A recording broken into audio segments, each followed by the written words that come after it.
minutos ya para empezar a administrar. Bueno, ahí va Alonso sobre Nico Rosberg también. Va a aplicar el DRS el asturiano.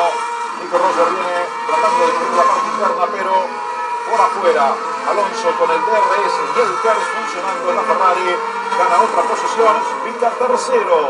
Vettel, Hamilton, Alonso por ahora el podio de la carrera.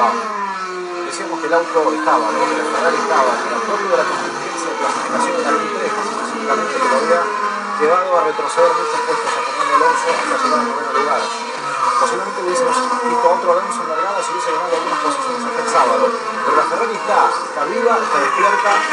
El tema es recuperar la mismísima ventaja, la mismísima margen que ahora tiene respecto de su máximo contrincante en el campeonato del mundo, que es Sebastián Vettel. Está 6-9 Alonso de la posición del alemán. Todo puede pasar en Spa-Francorchamps. Gran largada de Alonso, gran largada de Vettel, también de Rosberg y también de Jenson Button. Nos vamos a ir a la pausa. Estamos en la sexta vuelta de carrera. Gana Sebastián Vettel, el campeón del mundo. Hamilton está a 4 segundos, punto 2, y Alonso en el tercer lugar. Ahora a 7-9 del líder, Sebastián Vettel.